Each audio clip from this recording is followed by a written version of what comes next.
The video game urban legend Iceberg? Let's go.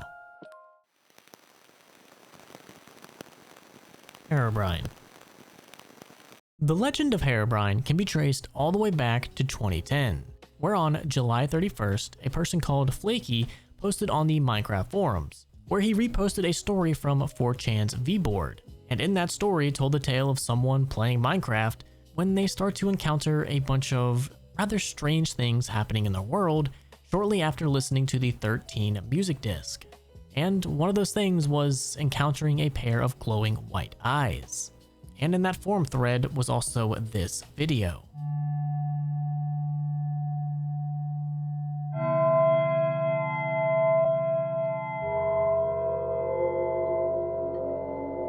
And that would be the start of Herobrine, or I should say White Eyes, as he was known as for like the first month of his life. So throughout the first part of August, he was strictly only known as White Eyes, and his popularity would soon start to skyrocket. But at some point before August 19th, he officially gained the name Herobrine. The farthest I've seen people be able to track the name Herobrine back was to a tweet from Tactics and Niblix to Notch on August 19th of 2010, where he said, "Hey, someone made a story about your brother Herobrine. You remember him, right? Tap tap. You should totally add him to Minecraft." So it seems like the actual origin story of the name Herobrine may be lost to time, but around this point is when he officially adopted that name. And this would all add up to one of the most infamous creepypastas of all time, the one that essentially launched Herobrine into popularity. And that is the one with the infamous screenshot where you can see Herobrine standing just at the edge of the fog line.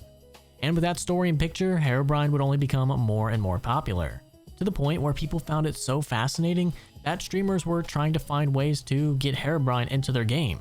And probably one of the most famous ones comes from Copeland, where he was able to change the texture of one of his paintings in his game to display as Herobrine. And during a stream, he magically came across it. And the rest from that point is history. Cope's finding Oh my Fuck, man. It was that Minecraft. Fuck, it was man. that Warcraft, man. That made me jump. Wait, what? What? What happened? What? He was in the room. I'm done playing Minecraft. Bigfoot in GTA San Andreas.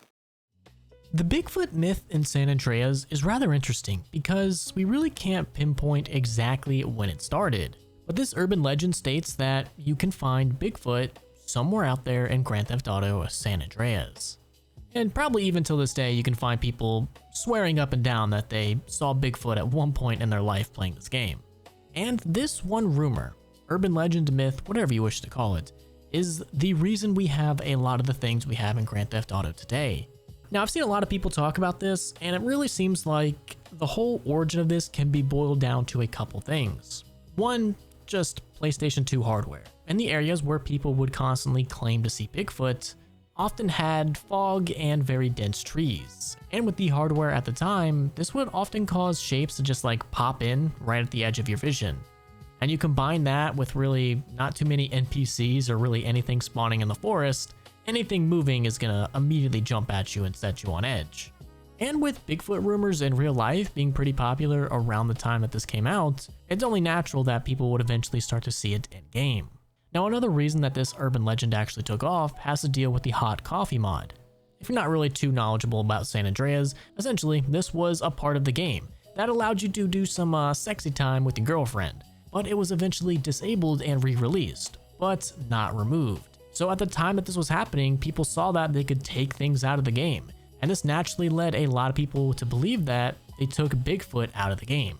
I'm kind of condensing a lot of history all into one, but essentially because of this one mod, this allowed people to really understand things a lot better, and more myths and rumors would immediately start to pop up. Now, while researching this, I also came across a YouTuber called Tactical Bacon Productions, and in that video, he talked about how a lot of players would hear things when they climb Mount Chiliad, and a lot of people thought that these noises that they heard right here were actually Bigfoot.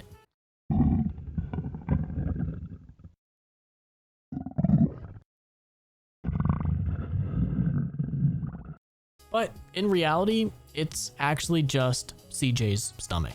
So, does Bigfoot exist? Well, according to Rockstar, it does not. but according to a brochure that came with the game, one of the people that was credited was Bigfoot. But in actuality, that was just a nickname for an employee. L is Real 2401. This one is taking us all the way back to Super Mario 64, where originally Luigi was actually supposed to make an appearance. And there are even some pre-release interviews that have references to Luigi. But unfortunately, due to various reasons, he ultimately got taken out. And because there's a Mario game without Luigi, naturally people are gonna do what they do and try to find the hidden character. And a little statue out in the courtyard definitely did not help. Because if you look at it, you can make out what appears to be L is Real 2401.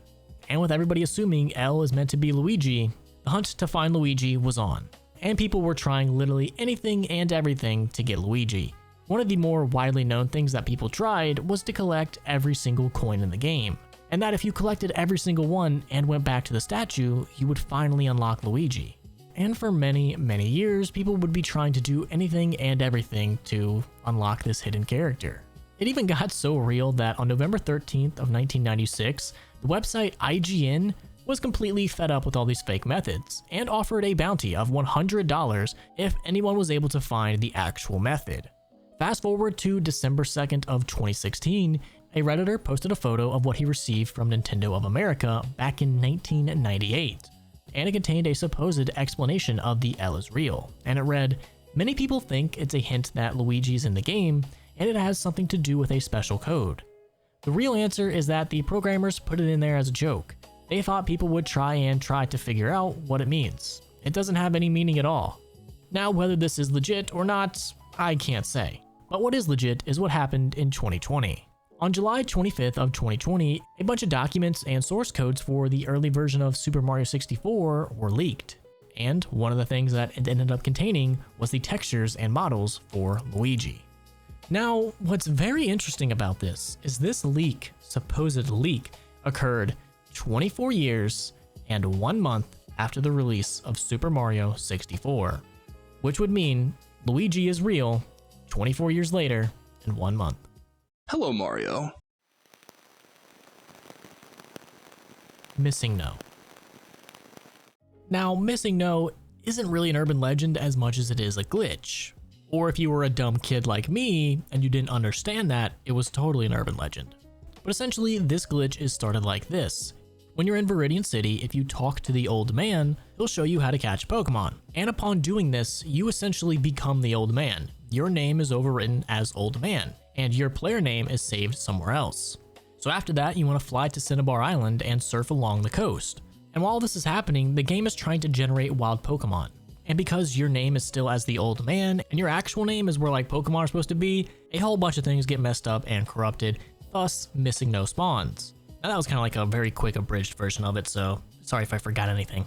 But not only would you encounter Missing No, another cool thing would also happen. The 6th item in your inventory gets duplicated. So hypothetically, if you put a bunch of rare candies in there or Master Balls, well, guess what you have a lot of now. Now this was before YouTube became a thing, so you couldn't just go watch a YouTube tutorial about it. So on the playground, you would just hear of this mysterious Pokemon called Missing No. And if you were a dumb child like me, you thought it was some sort of hidden Pokemon that we have to go out there and find by doing a variety of steps.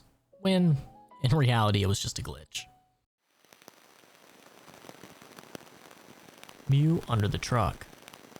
Another Pokemon urban legend. This one is all about this really weird truck in Vermilion City that just looks completely out of place.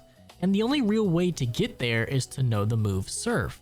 But under like regular progression of the game, you really aren't supposed to be able to get here. Now there are a bunch of ways around that, but normally you're really not supposed to be here. And because of those two things, this looking completely out of place and it being kind of like a super duper secret area, people started speculating. And the rumor that there was some sort of secret with this truck began to sprout. And one of the biggest ones was that you can find the legendary Pokemon Mew under the truck. Now there is a good video by Hidden Saves that talks way more about this urban legend. And from what he could tell, and from what I could tell, no one really can pinpoint the exact spawn of this urban legend. But everyone was talking about it on the playground. Blowing on cartridges. I don't care what anyone tells me. Oh, it's bad in the long run. I don't care. This worked more than anything. But this supposed urban legend states that if you're having issues with an older Nintendo game, if you just blow on it and clear out any dust or debris that's in there, the game will magically start working. And it wasn't magic, because it actually did. And a lot of people like to blow back that, oh, you're getting moisture in there with your saliva and so you're gonna break the game in the long run. Listen, I still got games from the 1990s that work just fine. Blowing into the cartridge worked like almost every time. Even though I have no idea how this started, I just remember my grandma telling me, hey, if it's not working, take it out and blow on it. And I did, and then Donkey Kong mysteriously worked again. Lavender Town Syndrome. Lavender Town Syndrome can be traced back all the way to the late 1990s in Japan, where Japan would see an increase in children's suicide rates. And this very quickly began after the release of Pokemon Red and Green, where it said that upon entering Lavender Town and getting exposed to this music,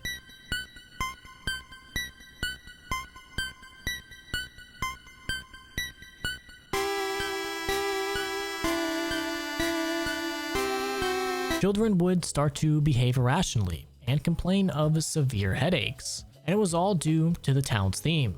It had such high frequencies that only young children could hear.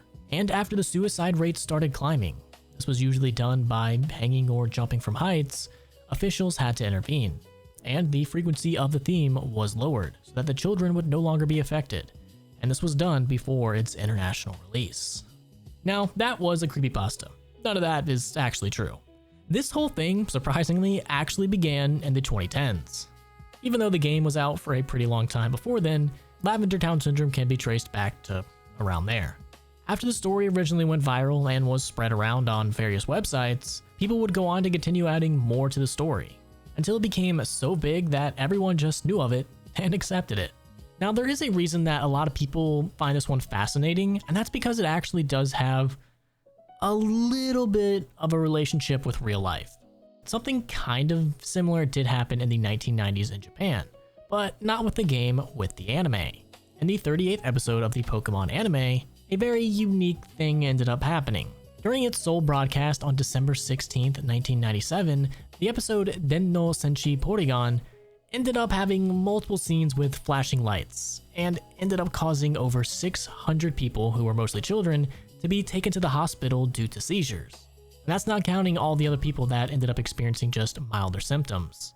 And this incident ended up being referred to as the Pokemon shock. So it's not the exact same thing as Lavender Syndrome, but there is that connection there, and that's probably why a lot of people ended up gravitating towards Lavender Town Syndrome and just accepting it. Ocarina of Triforce. This urban legend all revolves around the game The Legend of Zelda: Ocarina of Time. In early developments of the game, the Triforce was actually shown. And because it was shown, naturally you would think that it's gonna be in the game. I mean, it's a pretty important part of the lore, so you would assume that if they're showing it, it's gonna be there, right? Well, during the game, you only ever collect a single piece, and it's really not usable.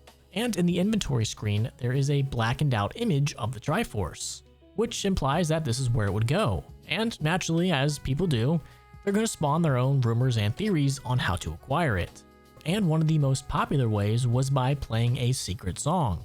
If you played the song Overturn of Sages prior to getting the Master Sword, it was said that you would acquire the Triforce. But unfortunately, you cannot. Eventually, people ended up digging through the game files and found that it never actually existed. Mario Party anti-piracy screen. This is a hoax that fooled a lot of people and still fools people to this day. Back in 2007 with the game Mario Party DS, a very convincing anti-piracy screen got shared around, and it read, "Piracy is no party. It is a serious crime to pirate video games. Please power off the system and report this stolen software immediately. For more information, please visit ap.nintendo.com. And then it shows a picture of all of the characters basically in jail with the words "power off now." Now, like I said, this was very convincing, and even till this day, you can still occasionally find people thinking it was real. Plebius. In the 1980s, if you happened to be around Portland, Oregon, you would have come across a game. It was very plain. It wasn't flashy, all black, and it just sat quietly alone. It was called Polybius. And according to everyone that played it, the game was very addictive. But that's where everyone's memory starts to shift. Everyone that remembers this game describes it differently. The gameplay never quite matches from one account to the next. Some say it was fast-paced, while others remember puzzle elements. All of these details contradicting. But one thing that a lot of people could agree on was that after playing, they would experience insomnia, night terrors, seizure, amnesia, and even hallucinations. And once the game appeared, people would be lined up to play it. But just like that, after a couple weeks, the game was gone. And according to some other people, the machines were periodically visited by mysterious men in black suits. They didn't collect the money, they left everything behind, but it seemed like they were messing around to retrieve some kind of data. And this led a lot of people to believe that this wasn't some game. It was actually a CIA experiment, a way to test human reaction and response to certain stimuli, or a way to control people's minds via the MKUltra program. And after some time, it said that people who played the game lost their sanity or even took their own lives. That is the urban legend of Polybius, a game that never actually existed, more like a real-life creepypasta. The first ever online mention of this game comes from 1998 with a supposed picture of the title screen, and there was an update around 10 years later. The page updated and promised to bring further information after a trip to Ukraine to investigate. Now, nothing more ever came from this, but it seems like the first mention of this from 1998 seems to have been fabricated, and it seems like it really came from 2000 and was just said to take place in 1998. In 2003, an issue of GamePro featured a story called Secrets and Lies that said that the game's existence was quote-unquote inconclusive. But even with all these random mentions here and there still is a lot of interest in this urban legend. Hell, you can find plenty of YouTube videos even up till this day talking about it. In fact, there's an hour-plus long video by Ahoy that dives really deep into this topic. So if this urban legend does interest you, make sure to check that out. John Doe. March 18th, 2017, or otherwise known as Roblox's 9/11. I'm just kidding, no one calls it that. Or do they? No, they don't. But who is John Doe? Well, this was an alleged hacker that on March 18th of 2017 was going to hack everybody's account that went online that day. And the fear was so real, people refused to get online that day in fear of losing their account. And with multiple YouTubers making YouTube videos about it, it only added fuel to the fire, turning something that was essentially nothing into basically Roblox's version of Herobrine. But what exactly was John Doe? Well, John Doe was the second account ever created on Roblox, only following behind the admin account, and was made on February 27th of 2006. And the account is not cursed, it's not hacked, and there's no other dark mystic arts associated with it. It was essentially just a test bot to check site features and populate servers during the early days of Roblox. And with the basic design of it and its counterpart, Jane Doe, and the fact that there is a space in the name, this only added more to the legend. And when the day, March 18th, 2017 finally arrived, nothing happened. A lot of people played along with the joke, changing their name and even their skins to the John Doe skin, and a lot of game modes even were created from it. But no one's account was ever hacked, and even Roblox came out and told the truth behind this mysterious John Doe. Stop and Swap. This is talking about a piece of cut content all the way back from the Nintendo 64 days, and essentially it involved 3 games, Banjo-Kazooie, Donkey Kong 64, and Banjo-Tooie.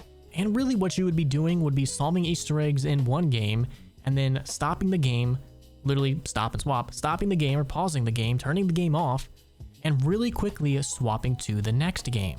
Because of how the Nintendo 64 was at the time, you basically had 10 seconds of memory left to hurry up and swap in a new game. And using this little feature, it would be able to read data from one game and implement it into the next game that you put in. But there were a couple reasons why this never really got implemented. Eventually, with newer models of the Nintendo 64, the upgraded RAM made it so it would clear way faster in like less than a second. instead of having 10 seconds. And Nintendo wasn't really too happy with kids hurrying up and trying to slam in a new game, fearing that they would probably end up breaking the game or the console, which definitely would have probably happened. Now, of course, people did go through the codes of the original games and kind of had a general idea of what was going on. But in 2008, when Rare re-released the game on the Xbox 360, they actually implemented this into that game. If you collected 6 eggs and the ice key in Banjo-Kazooie, it would unlock special rewards in Banjo-Tooie. Now, it's not exactly the same, you're not slamming out one game and throwing in another in less than 10 seconds, but it was a nice little throwback. Ratman and GTA 4. Shortly after the release of Grand Theft Auto 4, rumors began circulating about a supposed Ratman lurking around in the sewers. He was described as having a hunched humanoid figure with pale skin, glowing eyes, and being pretty fast. Some claim that he's a mutated homeless person, while others say he's a literal monster. And players claimed that if you wandered deep into the tunnels at night, you would hear high-pitched screaming, or the sound of rapid footsteps approaching you from behind, while others even reported being attacked and one hit by enemies that they never saw. So how did this Ratman thing kind of start? Well, back in the day, a photo was shared on the GTA forums of this image of what is supposedly the Ratman. Now, as far as I could tell, I don't think people ever really saw that this image was completely fake, photoshopped. So in an effort to always make things more interesting, I choose to believe it's real. Another thing that people often pointed out is that around the subway, you could find these strange, orangish, maybe reddish stains on the floor, which a lot of people suggested that could be blood from the Ratman's victims. People also claim that there are many references throughout the city to the Ratman. In The Lost and the Damned and The Ballad of Gay Tony, during the commercials on Weasel News, one of the segments is about the mayor and how he says he's planning on flooding the subways to deal with the rat infestation. Mayor Ochoa has decided to launch a radical new plan to rid the Liberty City subway system of its rat infestation. He called it the sinking ship solution and said the subway system will be shut and flooded so that all of the rats, homeless people, annoying underground musicians, and other vermin will be drowned and flushed into the river. He also indicated this is a great way to clean the subways so they don't smell like pee. Which seems like a little bit of an overkill for just mere rats. And additionally, on the Craigslist website, you can find a job section for human lab rats, which only added more fuel to the whole Ratman mystery. Another piece of evidence that people point to has to deal with a piece of cut content. The train conductors were going to be a lot more chatty, and one of the lines that one of the conductors would have said was, "I just saw a rat the size of a pit bull down in the subway." So over time, with all of this, the Ratman legend would only grow. But is it true? Unfortunately, probably not. The bloodstains, when looked through the files, are merely just supposed to be rust and grime. The sounds that people would hear in the subways were distant trains or even some of the smaller rats that were scurrying around. And also in the subway, some of the lines are electric, and if you accidentally stepped on it without noticing, you would die instantly, which could be one of the reasons that people thought the Ratman would sneak up on them and just kill them in one hit. Now in later Grand Theft Auto games, the Ratman was actually referenced quite a bit, but in Grand Theft Auto 4, all we have is a mystery. Pokemon Black Hack. This is a very infamous creepypasta about a hacked version of Pokemon Red, Pokemon Black. The story follows someone who finds a plain black Game Boy cartridge at a flea market, and when they boot it up, the title screen says Pokemon Black version. And the game starts off as you normally do, in Pallet Town. But when you go to pick up your starter, you are given a fourth option. You have the usual Bulbasaur, Charmander, and Squirtle, but also one called Ghost. And acquiring it, it knows the move Curse. And if you use Ghost in battle and use the Curse move, the screen cuts to black. You hear the cry of the opponent's Pokemon at a very distorted and low-pitched sound. And when the screen returns, the Pokemon's just gone. Not fainted, but deleted from the trainer's team. And after defeating the trainer, the player is given the choice to use Curse on the trainer themselves. And if you do this, the trainer sprite disappears from the overworld, replaced only by a tombstone. But that's not the creepiest part about this creepypasta. The creepiest part is what happens after beating the Elite Four, when the screen fades to black and says many years later. The game would cut to an old man who is supposedly your character, standing in the empty region. There's no NPCs, no Pokemon, and the music is very, very disturbing. It's a slowed down, demonic version of the Lavender Town theme, which is already creepy enough. You eventually would return to your house in Pallet Town, where the screen would flicker through the images of every Pokemon and trainer you supposedly killed. Finally, you would enter a battle against Ghost. You have no Pokemon left and can only use Struggle until your HP reaches 0. The game would then delete your save file and become unplayable.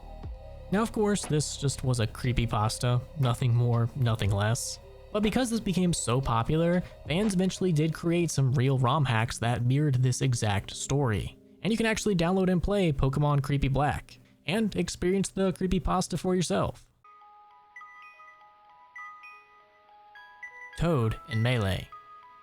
Man, the amount of times I heard insert character here was in Melee was just too many to count back in the day. But one of the most infamous ones was definitely Toad. And this screenshot that was circulating around the time definitely did not help. And all the websites that shared it around only added more fuel to childhood me's dumb brain. Now, this wasn't the only reason that people thought Toad would be in the game.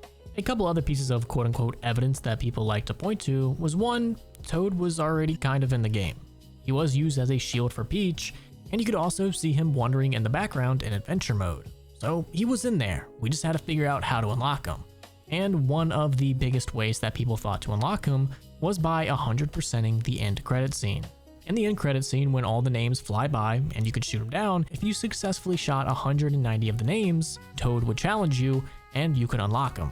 Of course, that wasn't true, but that's what we believed back in the day. A couple other theories that people proposed was the Peach Challenge, where you had to beat the game in the highest difficulty as Princess Peach without losing a single life or taking damage, or without ever using Toad's shield move or any real variation of that, and basically any other variation of the game being extremely difficult, beat it like this.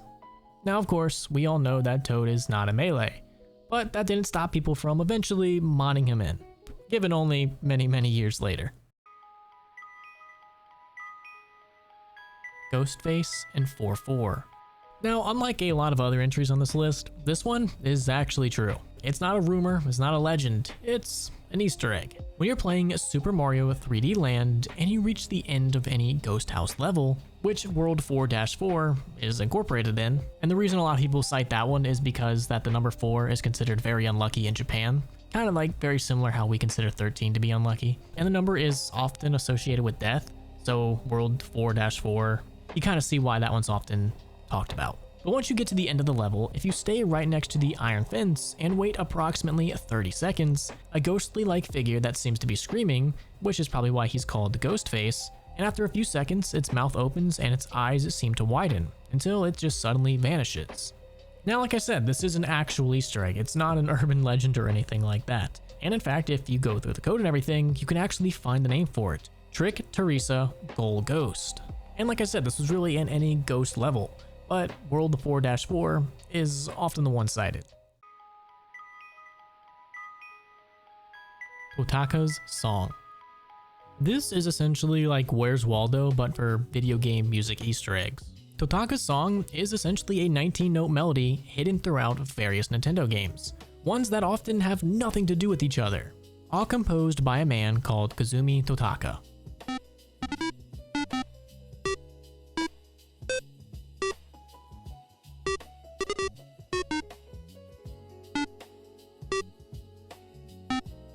And whatever game that this man would work on, he would hide this melody somewhere in there as a little Easter egg. And majority of the time, to acquire this Easter egg, you usually have to be doing something very specific. Most of the time, it's behind a little timer. You either have to stand still or stay in a specific spot or on a specific screen for a specific amount of time before the music actually starts playing. And like I said earlier, this has turned into a long-running Easter egg, with every game that Kazumi Totaka has worked on getting searched through by fans to try to find this little melody. And it seems like there are still a couple games that he's worked on that, even after all this time, people have still yet to find it. Catastrophe Crow. So this was actually a really cool rabbit hole to go down. This is not like an urban legend or anything like that. It's actually an ARG, or an alternate reality game. which is like an online game where the story is written and presented as if it was happening in real life. And this was created by an artist called Adam Butcher in 2020, and it presents itself as a lost Nintendo 64 urban legend. And the legend of Catastrophe Crow was said to be this. It was created by a German developer in the late 1990s called Manfred Lorenz. He was working on a revolutionary 3D platformer for the Nintendo 64 called Catastrophe Crow. But during the development, his daughter Thea became terminally ill, and Manfred became obsessed with the game, attempting to use its code to preserve his daughter or communicate with her. But eventually the game was cancelled, and his company went bankrupt, and Manfred reportedly took a boat out into the middle of the ocean and disappeared, only leaving behind unfinished beta builds of the game. Or that's how the legend behind this goes. Now, the creator behind this, Adam, released a quote-unquote documentary in 2020 titled What Happened to Crow 64, which kind of served as the catalyst for all this. And from then on out, people would go down a very lengthy and honestly pretty fun rabbit hole. Tails' Cursed Doll. In 1997, we got the game Sonic R, and in that game, there was an unlockable character that is rather creepy. It's a lifeless doll version of Tails that just has its limbs dangling there, as if it was like a dead body or something. And from the moment players saw the lifeless eyes of this doll, people immediately started talking about how creepy it was and that it's quite possibly cursed. And things would really start to escalate in the early 2010s when creepypastas of the doll started to come forth. And essentially people started saying that the doll was cursed and that it could be a vessel for a demonic entity. And there were even rumors that you could do certain rituals to summon the demon. One ritual was by 100%ing the game, and that would attract the doll to you. Another way would to also be 100%ing the game, and then select Tag for Characters mode, and play as the doll Tails on the resort island. And doing this would give the Tails doll enough power to break the seal and enter the real world. Another one has to deal with more of the real life. If you go into a dark bathroom and shut the door, face the mirror, and begin to sing Living in the City, or sing a variety of other songs such as You Can Feel the Sunshine, or there's also rumors that you could use a recording, and you could even do it backwards to make it more effective, that you would essentially summon the doll. And depending on what urban legend you're wanting to go with, essentially the Tails doll would stalk you around and cause you to have incredibly bad luck, and it would just continue to escalate and escalate. 1987 Custom Night. This was an Easter egg in the original Five Nights at Freddy's, where you had the option to select the difficulty of each individual character before starting your game. And if you made them read out 1987 or 1987, because that's when the Bite of 87 Was that the Bite of 87? occurred, you would get this Easter egg.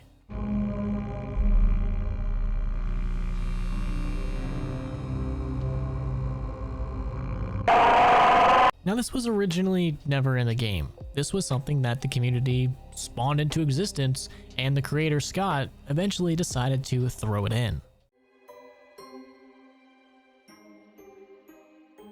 Hanging Luigi. In the game Luigi's Mansion, if you go to the telephone room and you wait patiently after answering the telephone, eventually lightning will strike and reveal a rather sinister shadow. The shadow is of Luigi, but instead of just being a regular shadow on the ground, it appears as if the shadow is hanging, as if Luigi had committed suicide and hung himself. Now naturally, when this was discovered, this started a bunch of different stories that Luigi had actually killed himself, and the game is actually some sort of hell or purgatory, which seems a little dark for a Nintendo game.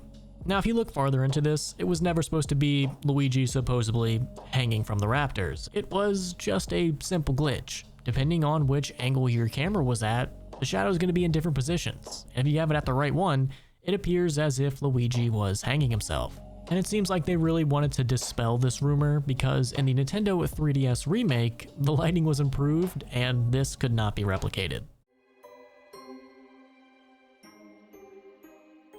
Purple Guy Animatronic. Back in November of 2014, this YouTube video called Five Nights at Freddy's 2 Purple Man Phone Guy Found Gameplay Footage.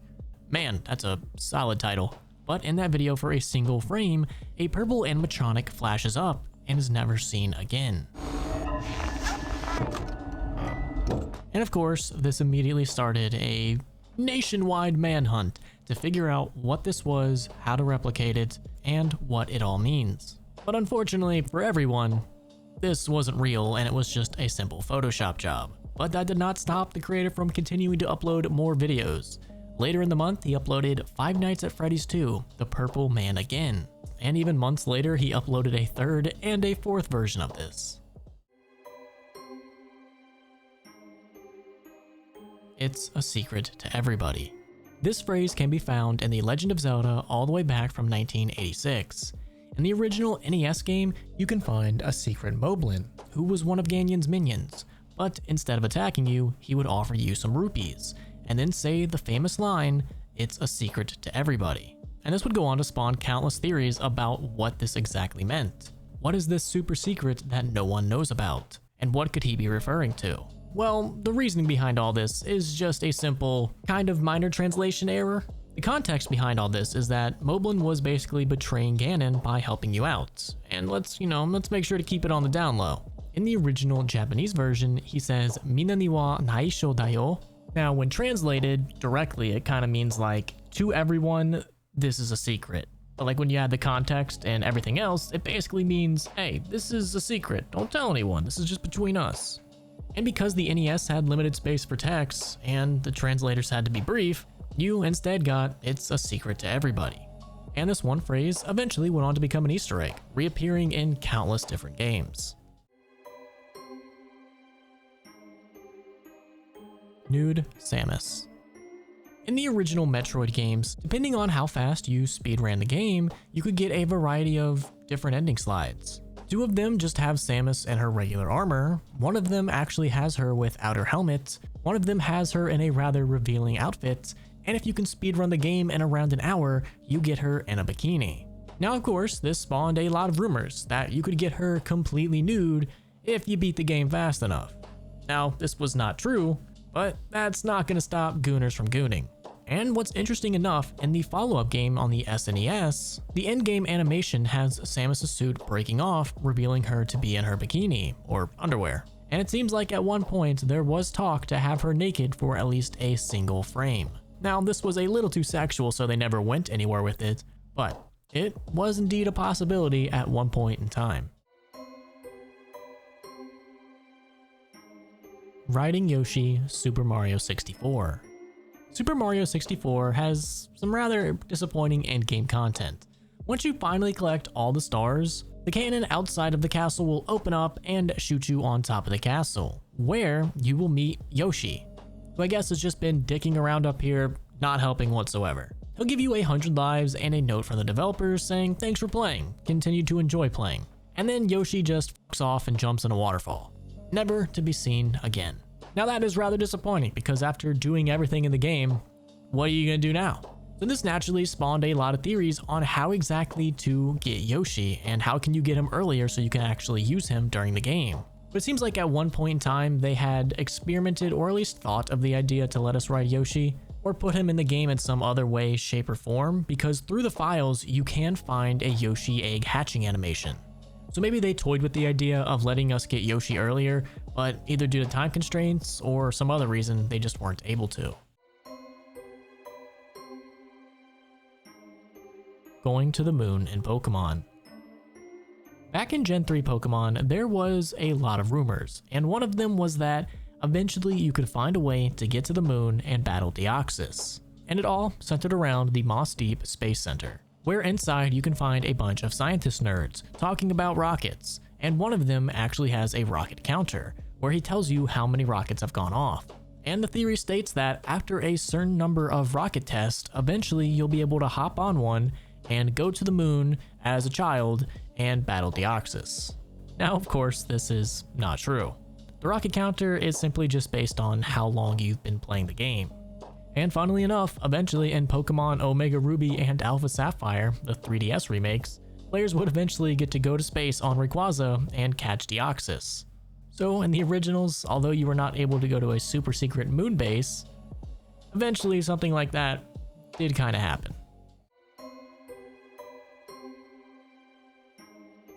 Fallout 3 Number Station.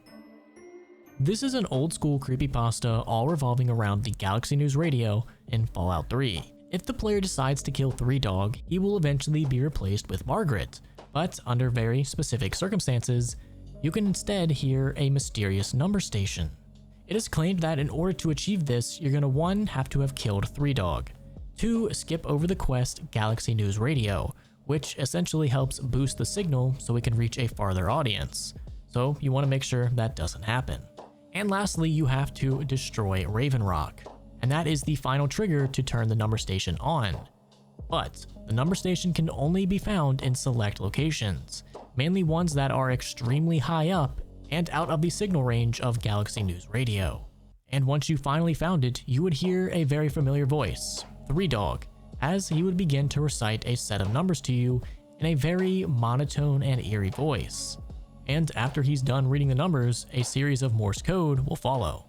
And after all that, the song I Don't Want to Set the World on Fire would begin to play. And in the story, it's alleged that after translating all of this Morse code, it's eerily giving you glimpses into the future. Some of the Morse code that was claimed to be translated says, "The Queen has died today. The world mourns, as on days like these, we are all Brits. March 19th, 2014. Or, have you watched my YouTube video yet? I uploaded myself kicking bums in the nuts. December 24th, 2012. I can't believe Britney's actually won an Oscar. February 27th, 2023. And probably the most creepy one, I can't believe they've actually done it. Not long left. They were warned, but they just had to keep pushing the boundaries of science. The noise. I can't take the noise anymore. And the light, dear God. The universe is slowly unraveling around us. I'm not going to wait for death. I have a pistol in the attic." And this was the only message that was not preceded by a string of numbers. And probably creepiest of all, the latest date on any of the messages was July 6th, 2027.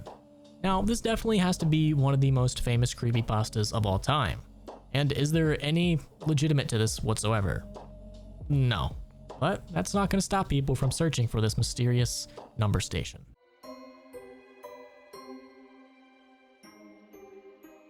Pigsy. Pigsy was one of the antagonists of Manhunt, a 2003 horror game released by Rockstar. He's a giant-ass mass murderer with a severed pig's head as a mask and who is just a complete lunatic. This all started back in 2008 when a YouTuber called Darth Dementos posted a video about the Shady Creeks creature, and in one section of the video you could see this image. And people started speculating that it looks an awful lot like Pigsy. And from that point on, the myth that you could find Pigsy in San Andreas was born. Now, people at the time like to point out to various clues that Pigsy was real and you could find him. First, both of the games Manhunt and San Andreas are developed by Rockstar, so you already have the connection there. Also, in San Fierro at Zero's RC shop, you can find an action figure of Pigsy. So already giving us a little bit of evidence that Pigsy, in some way, shape, or form, is real. I've also seen this image pop up a bunch that's like footprints of Pigsy. That don't look like anything. But with this rumor getting so big, naturally you're gonna have plenty of fakes start to pop up. Which, pre-YouTube and everything being as big as it did, made a lot of people believe that Pigsy was actually in the game. Under Master Chief's helmet. Now, Master Chief was forever and always supposed to remain faceless. He was designed as an insert. They wanted to make it so players could project themselves into the role of a super soldier. Back in the original Halos, if you were to look under Master Chief's helmet, you would only find another helmet. Back with the originals, Bungie really didn't want to put a face to this man. They wanted you to be the person behind the mask. Hence why they never really gave it a face, and instead just gave it another helmet, which eventually would just go on to become a funny meme.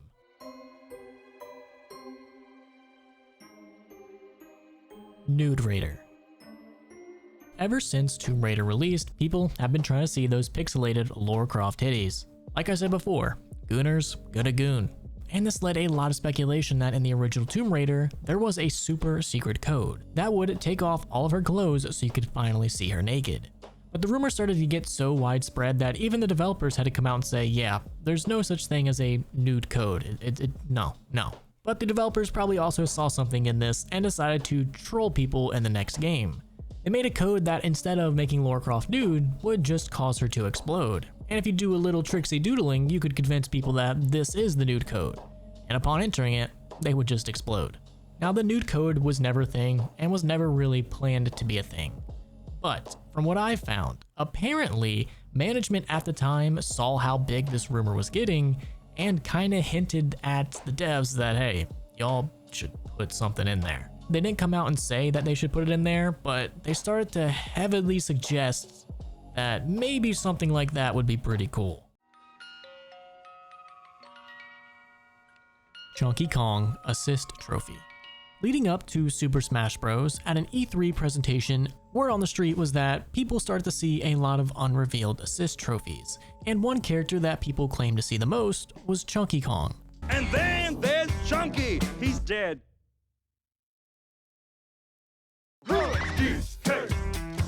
Chunky's dead. Rumor had it that one of Chunky's attacks was slamming the ground and causing damage-dealing bananas to fall from the sky.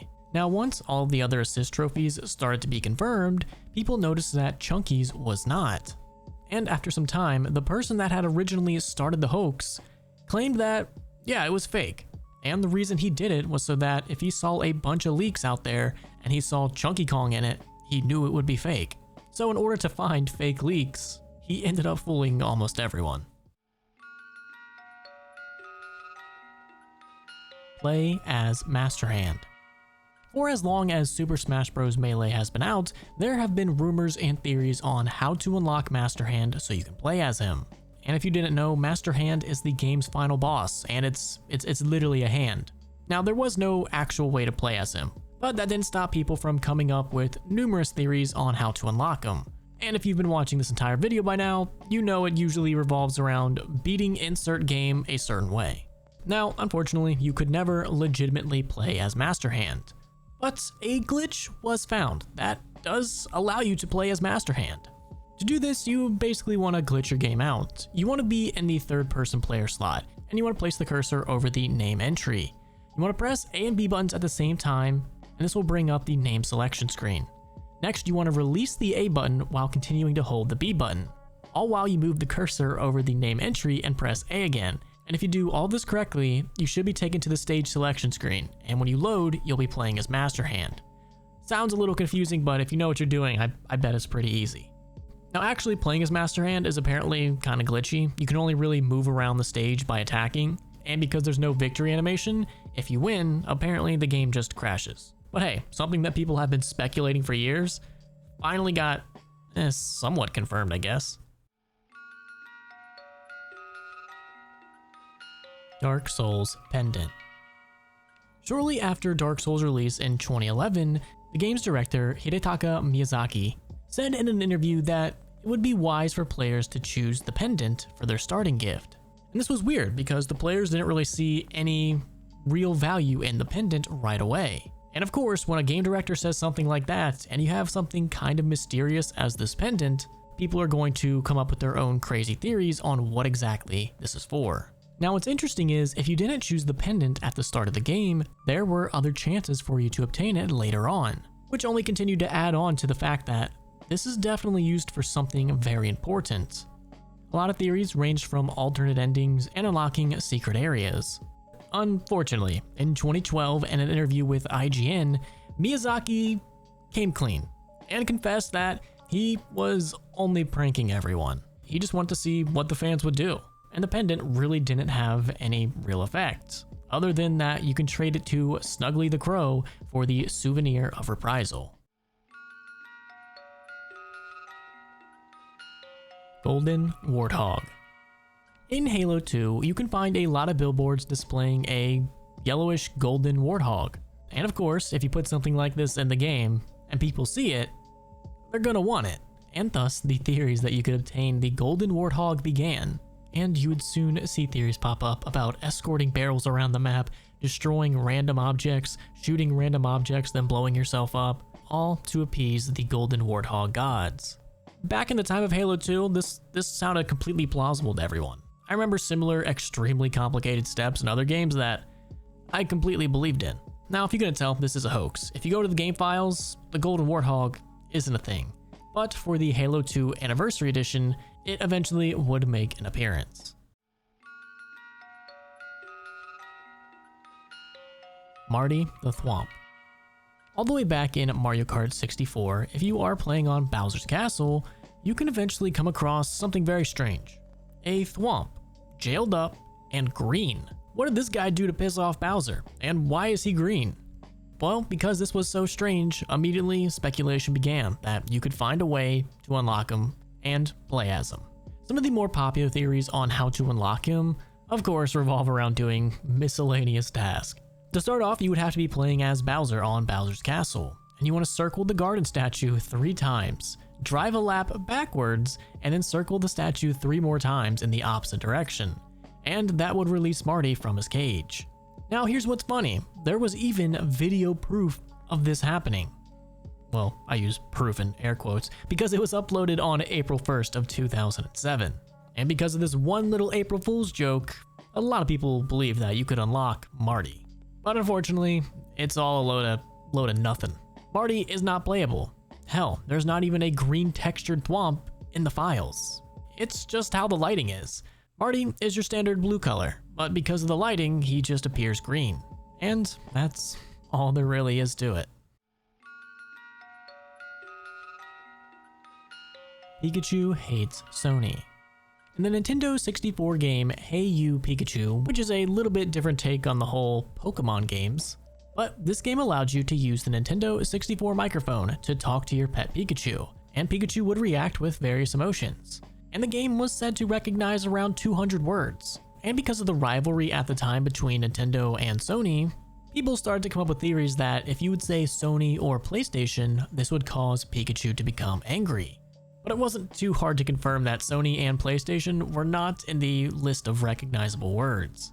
So Pikachu wouldn't really be able to show any anger whatsoever. Now, I've seen a lot of videos that claim that if they say PlayStation, that Pikachu actually does get angry. But the explanation that I've heard for this is that Pikachu isn't getting angry that you're saying PlayStation, but the way that they say it is causing the game to recognize a different word that actually does make Pikachu angry. But in my opinion, it's funnier to believe that Pikachu does hate Sony. All bonds cheat. This is a very popular hoax centered around the late 90s game GoldenEye 007. If you didn't know, GoldenEye is based off of James Bond, and GoldenEye is generally one of the most beloved games of all time. Now, the James Bond that is in the actual game is based on the Irish actor Pierce Brosnan, who played Bond in the film GoldenEye. And as an April Fool's Day joke, a popular gaming magazine, Electronic Gaming Monthly, posted an article that claimed that there existed an all Bonds cheat code that you could enter and then would unlock all of the James Bonds, well, up until that point, which would include Sean Connery, George Lazenby, Roger Moore, and Timothy Dalton. Now, this was just a simple April Fool's joke, but there was a little bit of truth to it. It seems like at one point in development, they had actually planned for this to be a thing, but it ended up getting scrapped, quite possibly because of licensing issues. So although there doesn't exist an all bonds cheat, it seems like at one point in time, there was plans to be. Shadow Balloon Boy.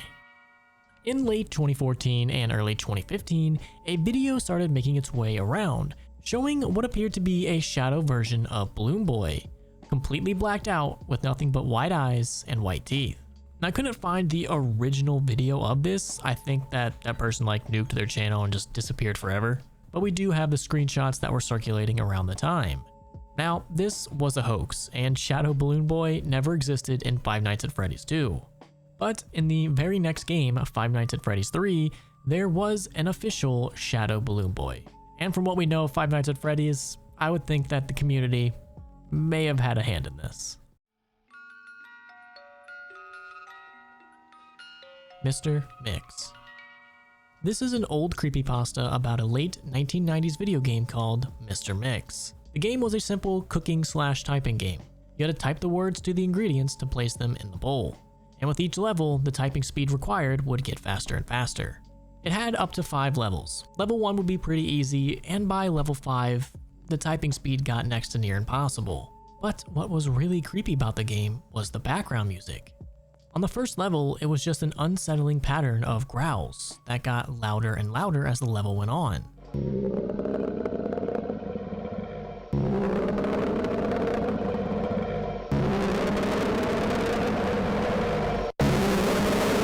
And the second level had no music at all. And the third level had what sounded like low quality recording of a hairdryer.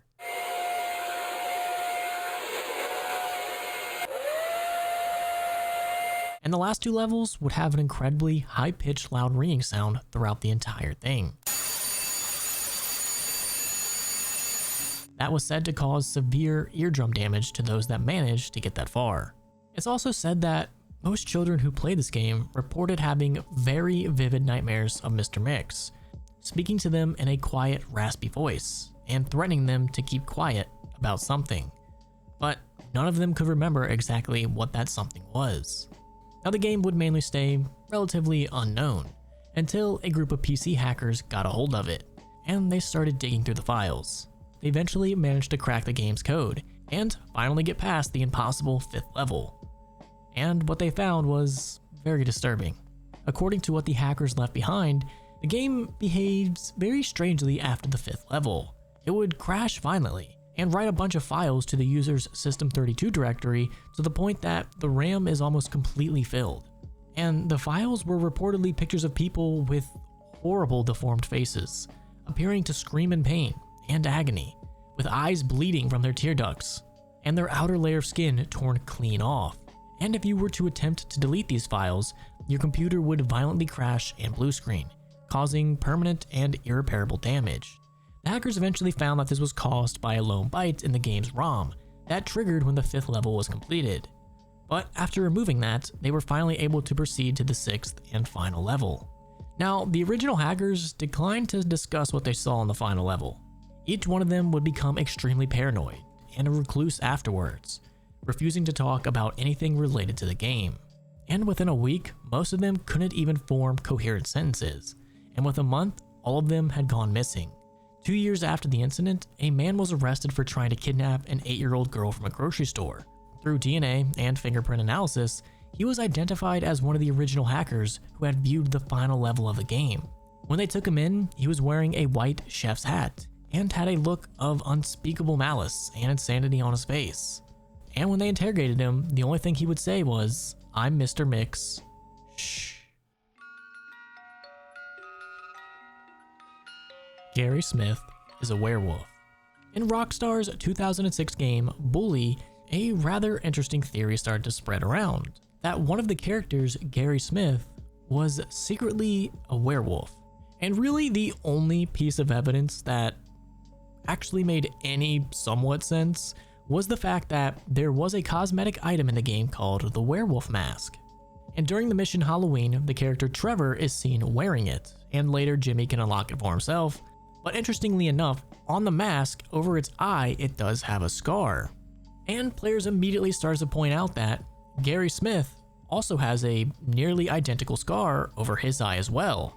And because the mask has a scar, and Gary has a scar, that means that Rockstar was trying to hint to them that Gary was in fact a werewolf. Now, once the theory took off, people started to look for more proof. And if you look hard enough, anything can technically be proof. In the abandoned wing of the Happy Volts Asylum, you can find an x-ray on the wall that appears to show a skull that is half human and half canine. People would claim that this was Gary's medical record from his time at therapy. People also claim to have heard eerie howling noises at night near the school's football field or in the forest. And this was proof that Gary was out there transforming. The last thing that people constantly brought up was that multiple times Gary will mention that he has stopped taking his medication. And theorists would argue that these pills were actually to suppress his werewolfness. There's a better word for that. To suppress his transformation. And it didn't help that once the theory got big enough, mods started being created that actually showed Gary being a werewolf and stuff. And if you had no idea, you would probably believe it. Now, this theory isn't really true. People have looked through the files and the code and found nothing that would support the fact that Gary is in fact a werewolf. And really kind of goes to show you that people sometimes will look way too far into things. Madden Curse. This is a curse that states that any player that appears on the cover of EA's Madden NFL game is doomed to suffer, whether it be injury, a huge performance decline, or really any other misfortune. And the curse can be traced all the way back to Madden 99 with Garrison Hurst, where after appearing on the cover, he would go on to suffer from a broken fibula and end up missing 2 seasons. Another popular one is Michael Vick, where shortly after his cover was released, he ended up breaking his leg.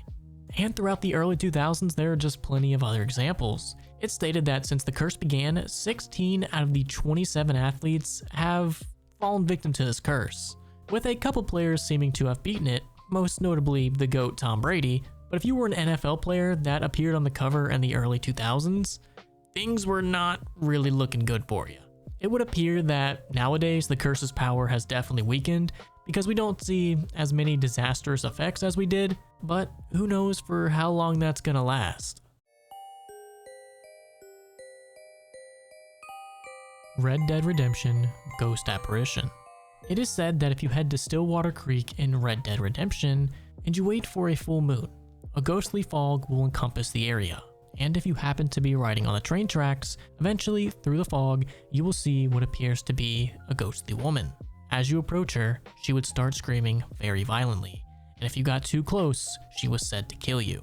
Now, despite what people say on the internet, there is no confirmed videos of this actually happening, but that does not stop people from speculating, and there is some pretty decent evidence that this might be a possibility.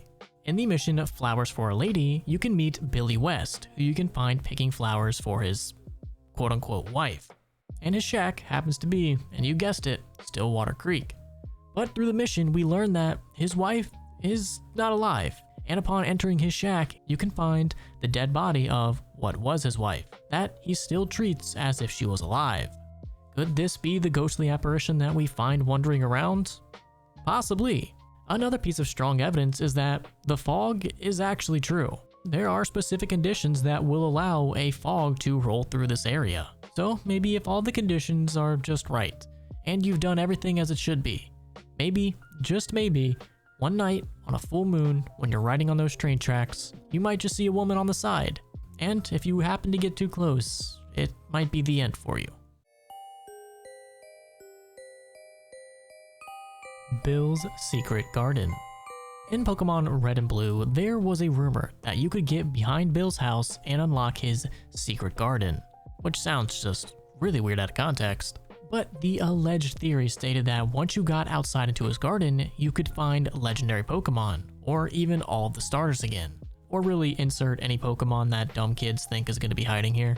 And some of the more common theories that I saw people throw out there is that you had to get inside Bill's cottage before rescuing him from his little Pokemon accident, and then you would be able to gain access to the secret area.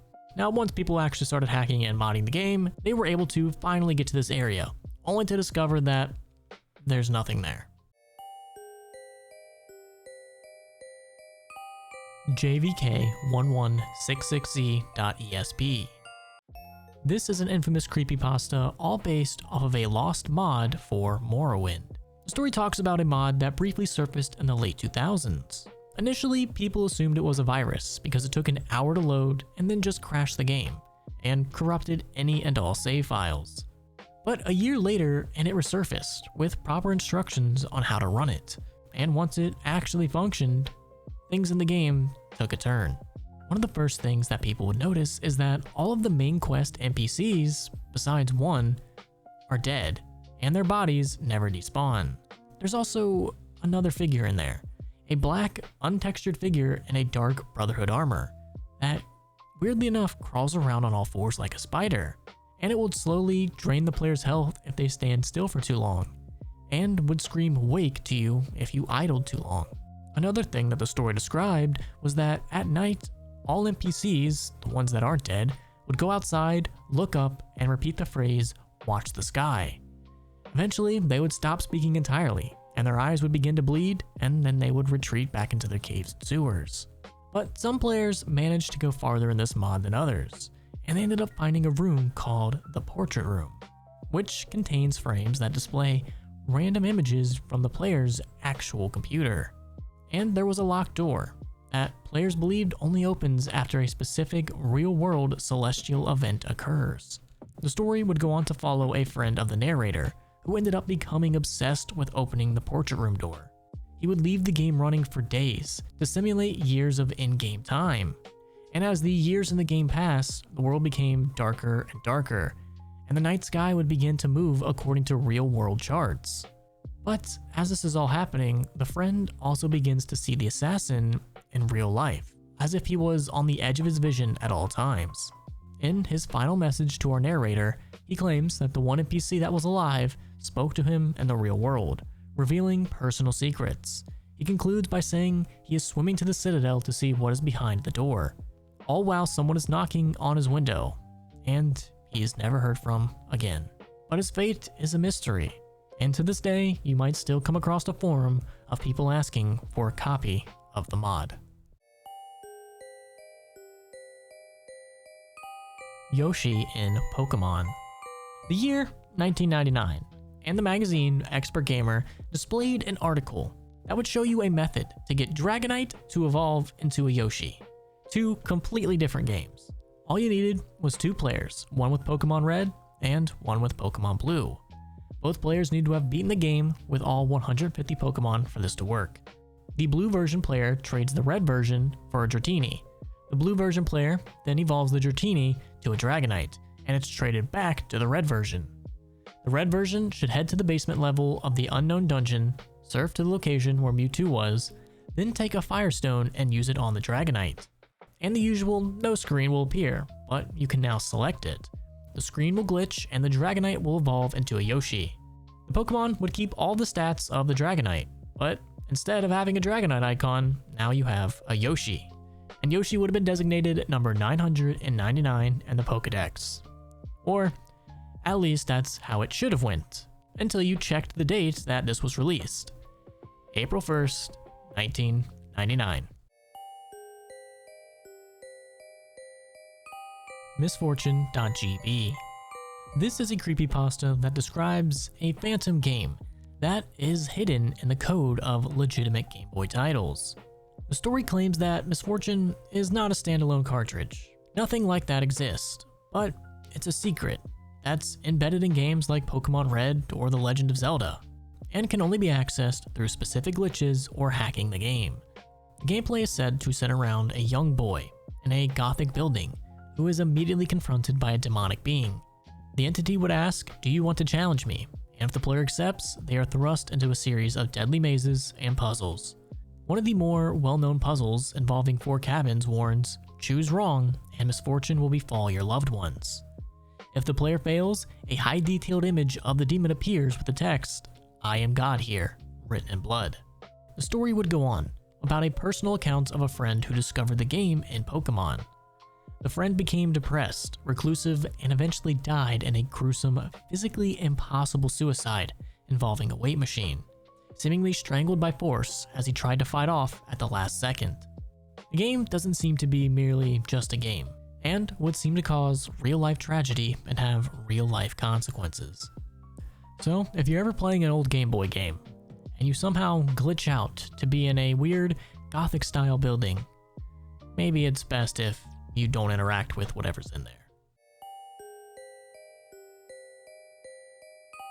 Project Libitina. If you are a Doki Doki Literature Club fan, this is probably the last phrase you want to hear, mainly because of the lack of nothingness that has come out of it as of now. But many people believe that this is an Easter egg that points to a darker and separate narrative than the ones that they've been led to believe. And others believe that it's also teasing a future game from Team Salvato. Here's what we know so far. In the files, you could eventually get a link to a certain website. And on that website, it contained a clinical report for a girl named Libitina. And in the report, it detailed the following: a supposed third eye, or a supernatural or psychic ability that subjects are forced to activate. And it also detailed some of her symptoms. She displays vocal tics, misplaced laughter, and self-harm. Behaviors very similar to how Yuri and the other characters act as they become corrupted in Act 2 of Doki Doki Literature Club. Another thing that fans have made the connection to is the Portrait of Markov. In the game, Yuri can be seen reading a book called The Portrait of Markov. and depending on which act you're in, she'll describe it differently. In Act 1, it's a simple story about a girl moving in with her long-lost sister. In Act 2, it has a much darker description of a human experimentation prison, where people are turned into bloodthirsty killing machines. And fans believe that the Portrait of Markov is actually the story of Project Libitina, and that the human experiment prison is where all these characters originally came from. One of the most popular theories, coming from the game theorist, actually suggests that the girls in Doki Doki Literature Club were test subjects from Project Libitina, and were actually placed into the dating sim. Yuri often theorizes to be Libitina herself, due to her obsession with the book and her specific self-harming behaviors. And in the Hidden Monica file, there is a letter from someone who seems to have escaped the facility, suggesting she is aware that their reality is just a simulation. And with the release of Doki Doki Literature Club Plus, it introduced a fictional company called Metaverse Enterprise Solutions, which is running multiple simulations, the original world of Doki Doki Literature Club, and a separate, much larger world that is heavily implied to be the setting of Project Libitina. And, as of today, that's all we know. Team Salvato has kinda gone dark. Even though they have confirmed that they're working on some projects that are yet to be named, or even really discussed, fans have speculated that this is all building up to be the next game, and it's going to be a much bigger and better experience than the previous. Sparky in Five Nights at Freddy's. I don't know what's up with the Five Nights at Freddy's community and them just like constantly making new characters appear, but here's another one. Early on in the initial game's lifespan, mysterious rumors began to spread about a hidden sixth animatronic called Sparky the Dog. And of course, what rumor would it be if there wasn't some alleged screenshots? Apparently, Sparky was a one-armed dog that was non-violent and would actually never attack you, only appearing occasionally in the backstage doorway. But like all rumors and theories, eventually the creators came out and said, yeah, we got you, it's not real. And from that point on, Sparky's fame would kind of die down. Until an anniversary video called 7 Years of Five Nights at Freddy's Amazing Fanbase in 2021 came out. And wouldn't you know it, who makes an appearance? Sparky. And we wouldn't really hear much of Sparky until 2023 in the Five Nights at Freddy's movie. At one point in the movie, we can see in the parts and service room. And wouldn't you know it, who's on the ground? Sparky. And funnily enough, in the movie, there's also a diner called Sparky's Diner. So this just goes to show you how much of an impact the community actually has on the game.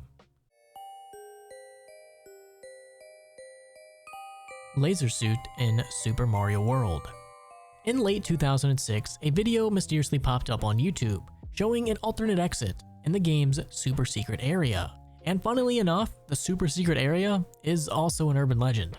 The super secret area was a rumor spread that there was a secret 97th level in the game that you could unlock. But the problem, there's not even 96 levels in the game, so there can't possibly be a 97th level. But back to the laser suit. In this supposed secret area, you could find another exit. This exit involved entering an invisible pipe, and going through the pipe, you would enter a secret level called Just Question Marks.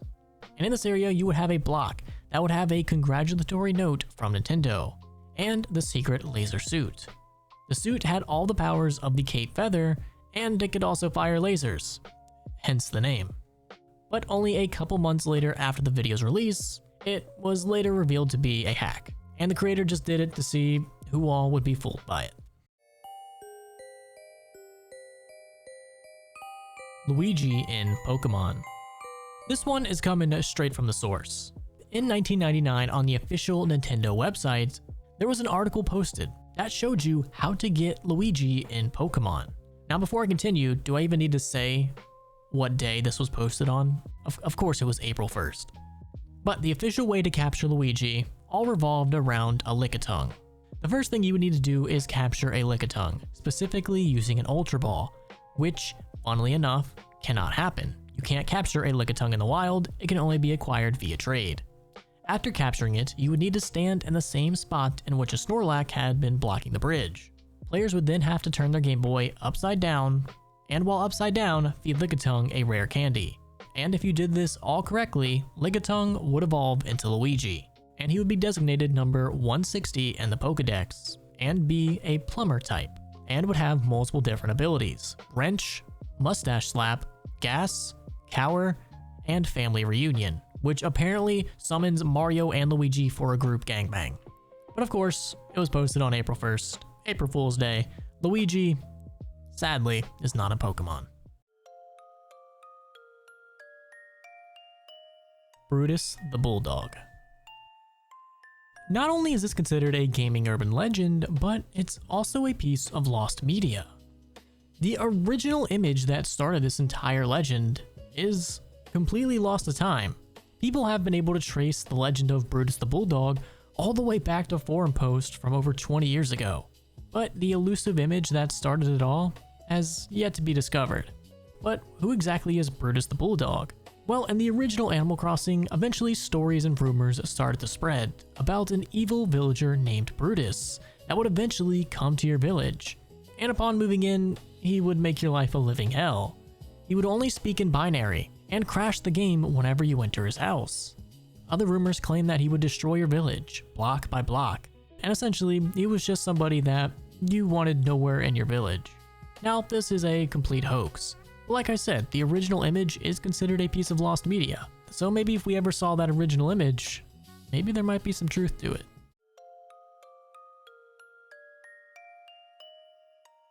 Kill Switch. This is a 1989 2D horror game that was said to have only ever had 5,000 copies. The game revolved around two characters, Porto and Gast, and the game was said to delete itself if the player ever died in it.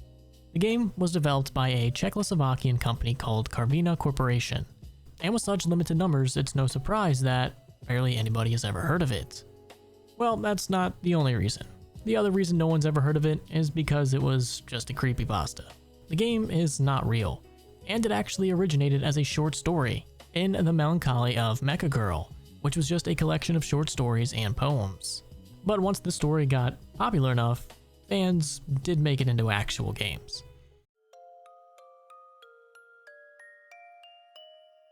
Super Mario Bros. Chocolate Level. This all goes back to a book called How to Win at Nintendo Games by Jeff Rovin. In the book, he talks about rumors of a secret hidden level that he describes as taking place in a chocolate factory.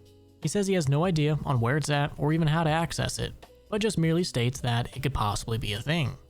Now, I don't know how true this next part is, but allegedly, the reason that Rovin did this was to either mess with people or to catch others plagiarizing his work.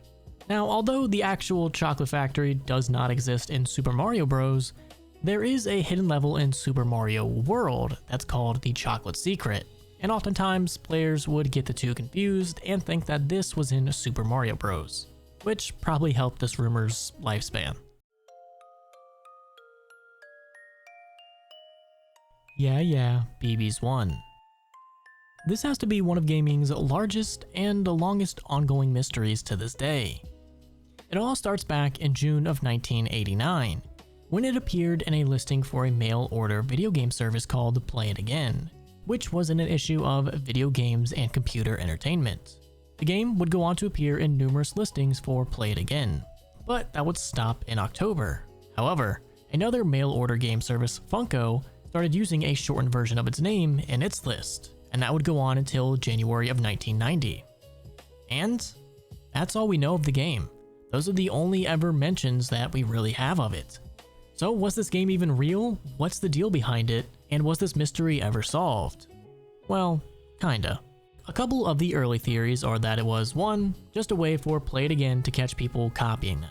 Essentially, Play It Again put this random nonsense in their catalog to see if other people would copy and print their same listing. And of course, Funko would happen to do exactly this. Other theories suggest that it could also be Super Pitfall 2. And the reasoning behind this is way out there, so I definitely don't think this is it. But the most popular theory, and the one that I subscribe to, is that it's actually a Japanese video game from 1989 called Rai Rai Kyoshi's Baby Kyoshi no Amida Daiboken, which, if we take that part by part and translate it, it roughly comes to this. Rai Rai is kind of like a playful chant that means like come come. It doesn't really have like a literal meaning, so this could definitely translate to yeah, something like that. Kyoshis is basically a Chinese Yangshi. Hope I pronounced that right. And of course, a baby Kyoshi is a baby version of that. Amida refers to the Amida Kuji, a Japanese ladder climbing lottery game. And Daiboken means great adventure. So if we translate that to English, it roughly means, come on Yangshi, baby Yangshi's great Amida adventure. It definitely sounds much better in Japanese than English, trust me. So here's where the game Yeah Yeah Babies 1 connects to this. Like I said earlier, Rai Rai could technically mean yeah yeah. It's a rough, loose translation, but essentially Rai Rai, come on, come could mean yeah yeah. It's a nice little chant. Now the babies part actually comes from the word baby. If we take English word, put it into Japanese, have it written in katakana, and then go back to English, it would essentially be baby. And the one part actually comes from the word baby in katakana. At the end of it, you see this little line. This can mean a couple different things, and one of the meanings is 1, like literally the number 1. Even though it is used in the word baby in katakana, dash by itself could also mean 1. So like a translator or someone really not paying too much attention to when they're, doing the whole translation part, could easily just write this down as a BB1. Now another little bit of evidence that kind of helps point towards this being correct, even though it's not a big piece of evidence. In the original listings, there's also a title called Dragon Ninja, which was the Japanese version of Bad Dudes. So the fact that this list already contains one other import title would mean that it wouldn't be a complete shock to have other ones. Hence, Yeah Yeah BB's 1. So in my opinion, I think this theory might be solved. Even though we don't have 100% concrete evidence that, yeah, it was this random Japanese game, I think that it was. I think that it was just a lazy translation. That, with the fact that they probably didn't have enough room to write the whole thing out, so they just shortened it up, I think that's your mystery right there. Nightmare JJ. We're going all the way back to Five Nights at Freddy's 4, Halloween edition for this one, boys. Shortly after the release of it, a rumor started going around that Nightmare JJ would replace Nightmare Balloon Boy during the Fun with Nightmare Balloon Boy segments. And it was completely random. There was no way to specifically trigger it. Now the original post was made on the Five Nights at Freddy's subreddit on October 31st, 2015. And all it had was a simple screenshot. And with the help of a YouTuber covering it, word would soon spread. But not for long. Because eventually it would come out to be a complete hoax. I mean, there's even a YouTube video where the guy that caused the hoax even says that, yeah, I done did it. Yeah, I'm not going to be around the bush here. I made Nightmare JJ. I made the hoax. Yeah, me. Real Knife and Undertale demo. This is actually pretty interesting because the fans knew about something before it had even existed. Back in the demo of this game, you could only acquire the toy knife. So naturally, the fact that you could only find a toy knife led a lot of fans to believe that there's a real one out there, we gotta find it. Now, the demo unfortunately did not have a real knife, but the actual game did. So, is this another instance of fans willing something into creation? Possibly. Microsoft Office 95 Hall of Tortured Souls. This has to be one of the coolest Easter eggs anyone's ever done ever. But if you were to open up Microsoft Excel 95 and you navigated to row 95, you select it and hold Ctrl-Alt-Shift and then click the tech support button, it would lead you into this little game. And while inside, if you typed Excel KFA, it would open up a hidden area where the walls were lined with pictures of Excel 95 developers, aka the Tortured Souls. Now, unfortunately, this is no longer a thing. But at the time, it did generate a little bit of controversy. It sparked a couple conspiracy theories that Microsoft was hiding satanic symbolism within their software, and that you could eventually become one of these tortured souls. McDonald's DS game. Man, Japanese McDonald's get DS games and my McDonald's still messes up my order when I have to repeat it to them 10 times. That just doesn't seem fair. But yes, back in 2010, a mysterious game released, but only to McDonald's employees. It was unofficially known as the McDonald's training game, and it was exactly that. It was to help teach employees how to work at McDonald's. It teaches players how to cook and serve various McDonald's menu items, and perform other tasks. Not only did it have several game modes, including like simulations of food prep, customer interactions, but it also had quizzes, player profiles, and kept track of your statistics. They put more effort into this game than like the American McDonald's does into cleaning their bathrooms. It was released in 2010 and also distributed with another game title, eSmart 2.0, which that one's job was to train existing employees and not new ones. Now here's the cool part. It was also paired with a custom Nintendo DS that had the McDonald's logo on it. Not only did they get a cool game, they also get a very unique DS. But unfortunately, for a long time over here in the West, this would be considered lost media. At one point, a video did pop up of this game, where we got our first official glimpse of it. But that guy needed a code, and he didn't have one. But everything would finally come to a head when a YouTuber by the name of Nick Robinson ended up purchasing one for $3,000. Not only did he get the game, the DS, but he also had the password. And I'm not gonna lie, there's a really good video by him that's like got 11 million views and it's like 50 minutes long, and I got a little engrossed into watching it. So if you want to watch, so I would kind of recommend checking out this 50-minute video on a McDonald's DS game because it was really good.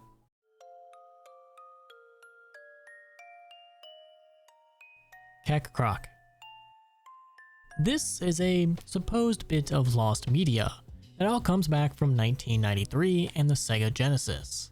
It was described as a very low quality game, featuring a crocodile with a yellow hat. And the only piece of evidence that we ever had it existed was its box art. And the story goes that the game was so bad that you often found it in discount bins of various stores, and that's the only reason people remember it. But is there any truth to this? Unfortunately, no. This all started up on 4chan. But people have done such a good job of writing Keck Croc's story, you'll find a lot of people out there that aren't sure if it's a troll, if it was real, or if it's a piece of lost media. But I think the biggest piece of evidence that it did just come from 4chan is the name Keck Croc. Keck, 4chan. But I mean, hey, it's still a pretty cool story. Columbine Doom Map. On April 20th, 1999, two complete losers ended up taking the lives of 14 people and injuring 20 others. And the urban legend around this states that in order to prepare for this attack, they made a custom Doom map that resembled their high school and used that to practice on. And if you look up this urban legend, majority of people will tell you that it's completely fake. There was no evidence that it ever was made, and it's just impossible to actually make something like that. But is that true? Well, if you dig a little bit deeper into this, you might change your mind. The rumor about this custom Doom mod wasn't just created out of nowhere. It actually comes from a police interview with David Proctor, who was friends with said shooters. In the interview, it says this: Harris told him that he had designed a Doom level that was Columbine High School. Proctor stated that he had assumed it was a terrorist attack on the school and you acted as the SWAT team. And also in the interview, Proctor stated that since the incident, he had spoken with another student, Scott Carpenter, who stated that he had also heard about the Doom game involving the school. So this started from the police investigation and wasn't just some made-up thing. And a lot of people will point out that one of these two complete losers actually uploaded his custom Doom mods to his website, and the Columbine one wasn't there. Which, I mean, if you take a step back from that, would kind of make a lot of sense that you wouldn't want that out there in the open when you're planning something like that. Now, the next piece of evidence comes from Joe Stair, who was a co-founder of the Trenchcoat Mafia, which can be like loosely associated with those two complete losers. These two were never like official members, but they were friends with some people that were in the Trenchcoat Mafia, and they wore trench coats during the attack. But according to somebody that asked Joe about this, he said that he played this level and it was insert loser's name who took credit for doing most of the work. And apparently these games were played through a direct connection and not over the internet. So these losers would not have had to upload this mod. And one of the biggest criticisms about this urban legend is that Doom really couldn't have supported an actual recreation of the Columbine High School, which is very true. But with an interview of someone that did not wish to be named, they stated that the map was real. and it was based on the high school, but it was not the complete layout. And also in that same post, it says authorities said they confiscated a copy of the floor plan from Harris's house, which noted good places to hide and spots with poor lighting. So we have a bunch of reports that this did exist, and it might not have been the complete high school, but it might have just been a small section of it. But we'll really never know the answer, because in 2011, authorities basically destroyed everything. The hard drives, the tapes that they created, everything. So in my opinion, I think this urban legend might be true. I don't think it was the complete high school, but it wouldn't surprise me if they actually had multiple different mods with different sections of the high school. Shy Guy Jungle Serial Key. In 2012's Paper Mario sticker world, there is one of the biggest mysteries in Nintendo games history. In World of 5-1, in a trash pile, you can find this mysterious set of numbers and letters that appears to be a key of some kind. And with it being 16 characters, naturally people thought it was for Club Nintendo or the eShop. But when people tried to put it in, nothing happened. So what does this code go to? Well, your guess would be as good as anyone's, because no one knows. It's been 14 years, and no one has any idea what this code goes to, what it's used for, or if it's even a code or to something bigger. No one has any idea. My best guess would be that they were planning on implementing something new, and this could have been a code for you to use on it, but they never actually went with it, and just really decided to drop it all. Thus, the code would become completely useless. But maybe one day, it'll finally be solved.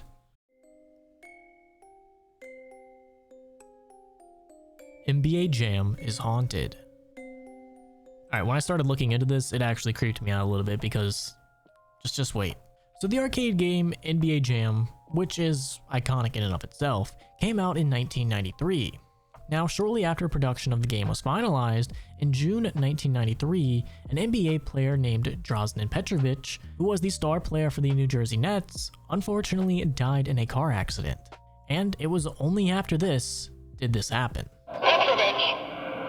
Randomly, NBA Jam games from all over would just scream Petrovic.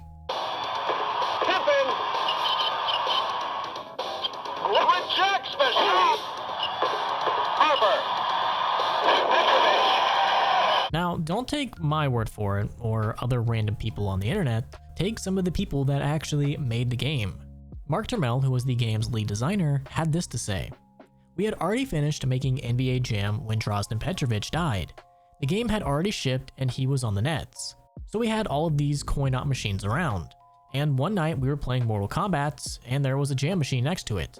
And all of a sudden the game started calling out Petrovic, Petrovic. And this only happened after Petrovic had died. Everyone started freaking out. Something weird was going on with the software. And to this day, if you have an original NBA Jam machine, every once in a while it'll just yell out Petrovic. It's wild. So is every NBA Jam arcade game haunted by an NBA player? I couldn't really find anyone actually explaining what was going on and why it would just randomly yell out Petrovic. But as I kept digging, I found a bunch of other people on the internet, so take that with a grain of salt, also claimed that when they played NBA Jam, they would sometimes have Petrovic's name randomly get yelled. But it wasn't only just him. Sometimes it would randomly yell other players' names. So in my dumb YouTuber opinion, this is what I think. I think there was some kind of glitch that would randomly cause it to yell random players' names, even if the game was on idle, or if you were playing with two teams that player wasn't even on. I think there was some kind of glitch that caused that. And the fact that Petrovic had died and was in everyone's memory shortly before this all happened, made it so that if you heard his name, you would definitely pick it up. And once you start looking for something, you're probably going to find it more than others. So is the game haunted? It could be, but I personally don't think so. I think it's just a bunch of coincidences that happen to merge together. Quake 3 bots discover world peace. This urban legend states that the bots in Quake 3 had some kind of learning AI. They would adapt their thinking and their tactics to how they play you. So this gave someone an idea. They set up a server and set it with 16 bots that were each playing each other. Well, time eventually goes on, 4 years to be exact, and he came back to check on the server, and what he found was rather strange. The bots weren't doing anything. They weren't killing each other, they weren't running around, They were simply just standing and existing. There was nothing happening, and while nothing was happening, none of the bots could die. And as he went to check on the AI's files, he learned that there was a total of 8 gigabytes of learned tactics and information. Even when he changed the map or adjusted some of the settings, the bots just stood there. And when he finally joined in, all the bots would just stand there and look at him. No matter where he went, they just kept looking at him. And the peace would continue until he fired his gun. The second he did, all the bots ran for the nearest weapon to take down the one who broke the peace. Now, as cool as a story as this is, it's just a story. It started on 4chan, and you know how reliable that is. But if you were to actually look into the story more and more, a lot of things just don't make sense. Mainly on the technological side, a lot of this is just impossible. Mainly for the fact that the bots were not really self-learning and don't really collect information for later use. It's a nice little fun story to read, but when you actually look into it, it's not real. Catching Arceus on the moon in Pokemon Go. So if you were just to at a glance to look into this, you might get bamboozled. This is an urban legend about an April Fool's Day prank. This urban legend states that for April 1st of 2017, Niantic made an April Fool's Day post saying that Arceus could be caught on the moon, but then quickly deleted it after a day. Now, this never happened, but you can still find people swearing that it did happen. I've tried to find anything that would even remotely say that this did happen, but it doesn't seem like it. The first official prank was the 8-bit graphics update in 2018. So maybe they're getting bamboozled by other fans, but there was no official April Fool's Day prank that said, hey, head to the moon, you can catch some cool shit. Saddam Hussein tried to use the PS2 to take over the world. This is a very interesting little urban legend that states that in the late 2000s, Saddam Hussein had a genius plan. He was going to acquire as many PlayStation 2s as he possibly could, and use them to build some kind of supercomputer that would help him with drones and missiles guidance systems. Now, there is a little bit of truth to this. The PS2 was very powerful at its time, and there were genuine concerns even within Sony that it could be used for something like that. At the time, PlayStations could not be exported to certain areas: Iran, Iraq, Libya, North Korea. And with the fact that the PS2 could run Linux, it was plausible that it could be used for computing power. And even interestingly enough, in 2010, the United States Air Force Research Laboratory used about 1,700 PS3s and ended up building the 33rd most powerful supercomputer in the world for about 1/10 the cost of a similar system.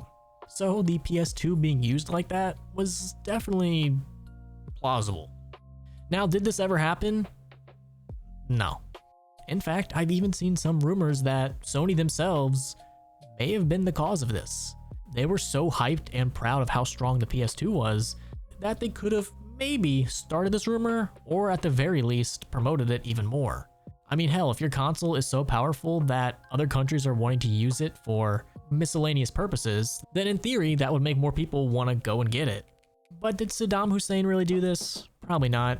Experts are pretty dismissive about this idea and claim that it would just be more of a hassle than it's worth, especially working with technology you really don't know much about, and the export and import restrictions, and the fact that they would probably get distracted by playing Grand Theft Auto. There's just no basis that they would have ever gotten close to building a world-dominating PlayStation 2 supercomputer.